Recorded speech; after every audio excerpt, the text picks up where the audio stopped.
Jo from stampingjo.com and welcome to this week's Stamping 411 video. So we're still using the same stamp set. This is card 3 using the Painted Harvest stamp set.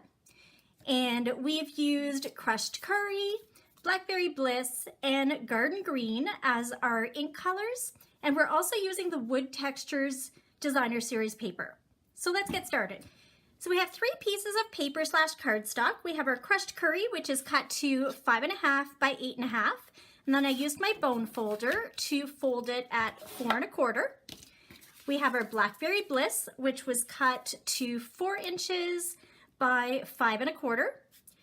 And then I used my Designer Series paper, and this one was cut to 3 3/4 by 5. So to begin, I just adhered these 2 pieces of paper together. You can use snail adhesive or whatever your favorite adhesive is. And then we're going to use our Big Shot with our layering circles framelits to cut out a circle in the middle. So we're going to lay that on top. And then I used one that was fairly big. It is approximately our, 3 1/4 inch circle.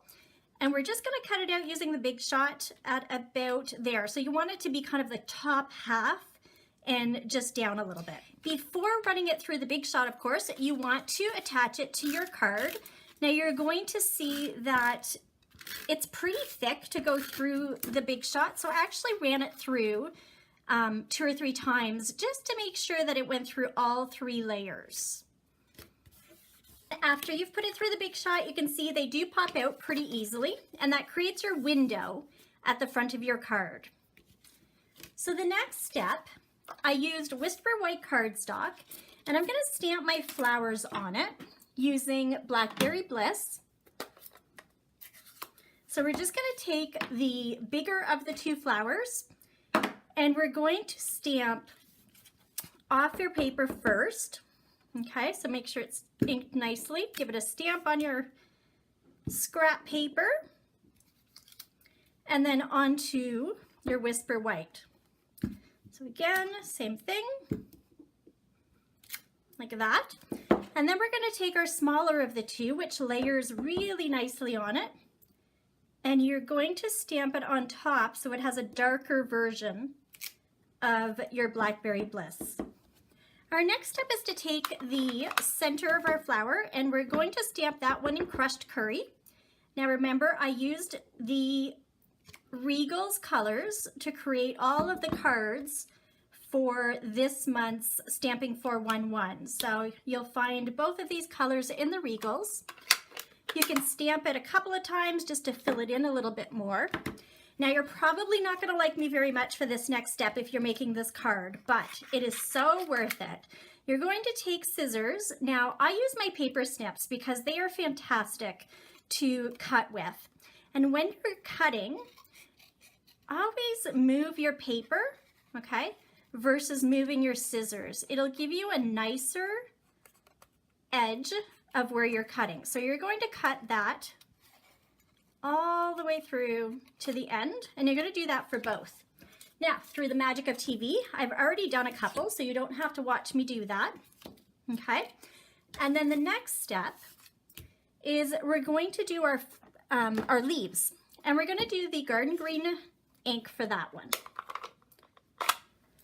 So we're going to do the exact same technique. So we're going to take the one that has kind of the background part of it, stamp it off, and then stamp it on our cardstock, and then take the one that has the most details and stamp it right on top,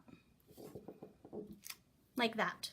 The first time I made this card, I actually forgot that I had the coordinating punch. So you'll see in here that I hand cut all of those leaves. So if you don't have the punch, this card can be made without it.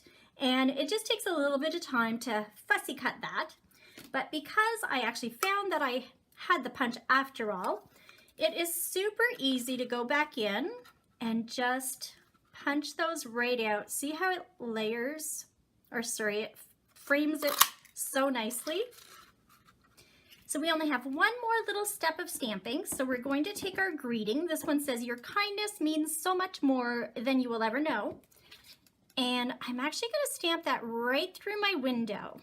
So about here, and I'm doing it kind of to the left part of my card so that when my flower covers it, it doesn't cover the whole thing. I found the easiest way to kind of figure out where it is I want to lay it out is just to kind of lay it there without any adhesive first and put my leaves approximately where I want them to be. So I'm going to take my first one, just going to put that there so it doesn't open, put a little bit of our multi-liquid glue, and this glue will stay wet a little bit. And it gives you a chance to kind of reposition it if you need it to go in a different spot. So we're going to take that up and put it approximately here. And you can lay it down again just to make sure that you like it. And then you can do that to all 3 leaves. So when you're happy with how you have your leaf positions, you want to remember that you're not putting adhesive on the whole flower. You just wanted to put it on this half of the flower so that it doesn't get sticky to your hole. So we're going to turn that upside down, and we're just going to add some of that liquid glue.